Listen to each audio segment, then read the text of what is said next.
Hey beautiful people, we're going to talk about how to handle negative feedback from your boss. I want to show you how to use the 6-step practice model from my book, The Innovation Mindset, as a tool to be able to help you step through this, along with a shift in mindset. I want to show you the maneuver that you're going to make to be able to shift criticism into co-invention and into an opportunity to be able to move your relationship with your boss to the next level. I also want to introduce you to some quick little practices that I have for moving from difficult situations to actually be able to build trust in relationship.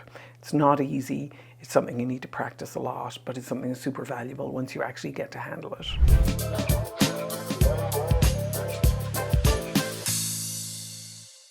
If you want to turn your next negative feedback session into a career accelerator, and if you want to understand the relationship between negative feedback and building your own innovation capacity, and if you want to see how top performers transform criticism into co-invention, then you're absolutely in the right place. By the end of the video, I want to help you be able to see how to use a 6-step practice model to be able to deal with these types of situations, how to understand how to stay in relationship during difficult conversations. Not easy, but absolutely possible if you practice it enough. And I want to show you how to be able to turn criticism into opportunities for growth. Not painful opportunities for growth, but actual opportunities for growth. So in my book, The Innovation Mindset, I introduce a 6-step practice model.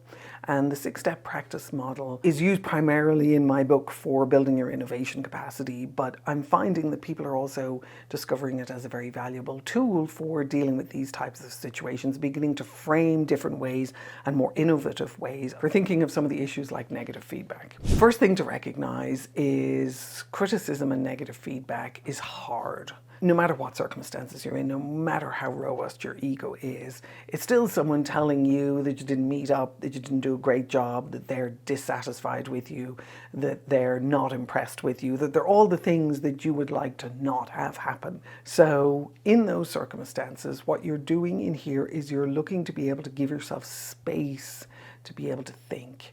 You're looking to give yourself space to not react in the way that you might have done when you were 2 or 3 to a situation that you now find yourself in. Most of us, when we receive negative criticism, we get defensive because we view it as an attack on us. A much more powerful way to look at it is to look at it as a request to step up to a new level of responsibility. So if you've done something that's created a bunch of breakdowns for other people, if you've done something that was inconsiderate or detrimental to the people around you, if you've done something where you literally just dropped the ball and you didn't get something done and you didn't talk to anyone about the fact that you didn't get it done, then the conversation is really about you stepping into a new level of responsibility. So when your boss or anyone else comes to you with negative feedback or negative criticism, the most effective way I have found to look at it is to distance yourself, to just slow everything down for a moment. And I don't mean that you're sitting there looking at your boss with your arms crossed and not saying anything.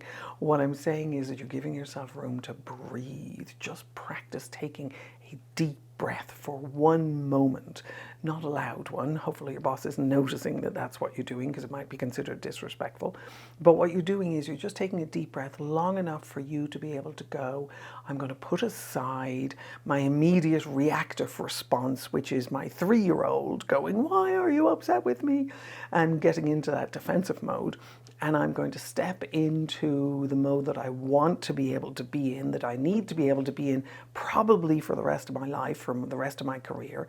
And what I want to do is I want to be able to go, how can I step into a new level of responsibility here? Now that takes an enormous amount of courage, and that's part of the 6-step practice model.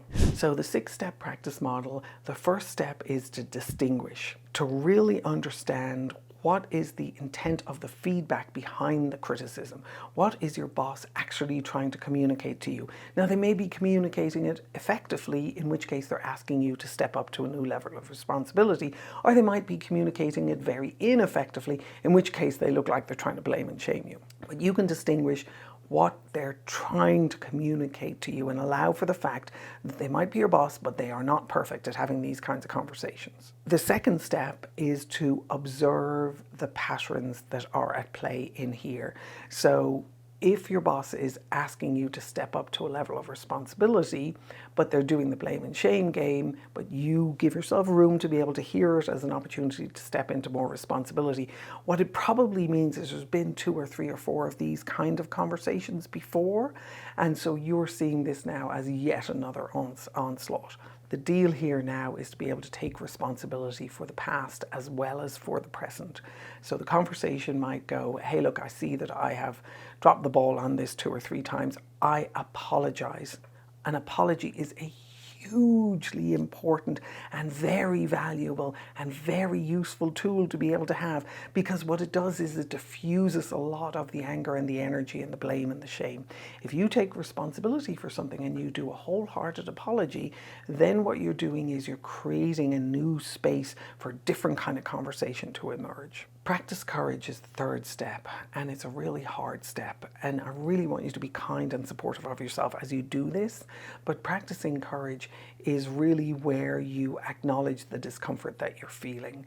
And when I first started practicing this, I was very used to people wanting to blame and shame me, and I was very useful to standing up for myself and being defensive about it. If you go through life being left-handed among a whole bunch of other things, people are always finding fault with what you do, how you write, how you hold your pen, how you do your answers. And if you're a bit of a daydreamer and you tend to kind of look out the window when you're in school, you also tend to get into a whole bunch of trouble for that. So I was used to kind of protecting myself and defending myself. And if you have a bunch of siblings, that also happens too. But what I learned how to do with this was to actually be able to create the space to allow me to be able to respond differently and to allow me to be able to sit with my own discomfort and turn it into something that was more useful for me in the long run. So you move from your discomfort and then you move into taking responsibility. Now, I'm not suggesting that you take responsibility for everything. I'm not suggesting that you allow yourself to be blamed for stuff that is not your responsibility. But I do suggest that you think in terms of apologizing for what you really have done, and then also talking to your boss about, look, I'm willing to take responsibility for this, but let's be really clear on what it is that you're asking me to do so that I can resolve this problem. Can you and I talk about that and design that together? The next step is the co-invention step, the fourth step. So if you can diffuse the energy of the situation and you can breathe deeply enough yourself, you can take responsibility, you can apologize for what it is that you are willing to take responsibility for, and you'll find over time that you're willing to take responsibility for a whole lot more than you necessarily would if you were feeling totally defensive. You then move to a place of co-invention. So you're, to an extent, you're disarming your boss if they're coming in guns blazing with negative criticism. And what happens when you do that is you create a space for co-invention. Now, you're not going to do this the first time you try this process, or even the second time, or even the third time. But you will make progress towards this, and you'll get to the point where someone can come in yelling and shouting at you, and you can actually not get triggered into that space of defensiveness. As you do the co-invention, what you'll see is that you're doing step 5. You're beginning to create knowledge together. You're beginning to create practices together for how it is you produce better satisfaction for your boss in terms of your work and your delivery. And by that, what I mean is, if you say, hey, look, I can take responsibility for that. I apologize that this didn't work for you. What would work for you better next time? So your boss might simply be saying, look, I've got an executive review that I need to do once a month or once every 2 weeks. I did not have your reports in time for me to be able to do that executive review, and I got left standing in the room looking like an idiot. So if you can understand the timing and the purpose of what it is your boss is looking to do, that you're feeding into the offers that you're making to support your boss, what you can do is you can begin to identify more effective ways to satisfy them, more effective ways to deliver for them, and more effective ways to create new knowledge to allow you to be able to work better together. And then the last piece of this is the innovation piece, the final step in the 6-step model.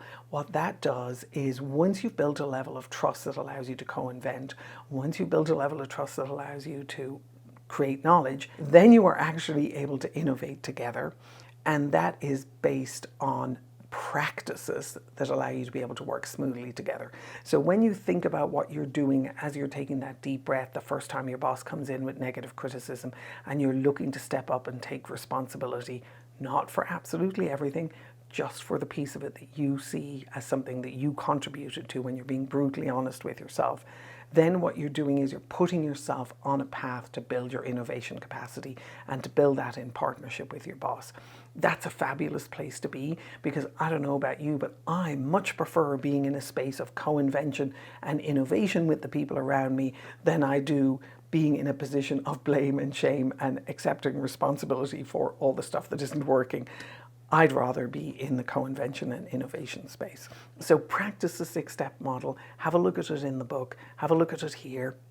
And what you can do is you can begin to adapt it for your own purposes and see how it is that you bridge yourself to this level of maturity and responsibility when it comes to dealing with criticism.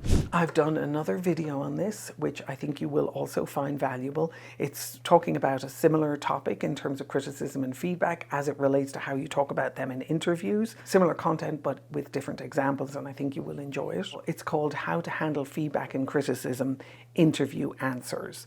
So go have a look at that, enjoy it, let me know what you think, give me feedback in the comments, tell me other topics that would be valuable for you to hear about. I wish you the very best of luck. Breathe deeply.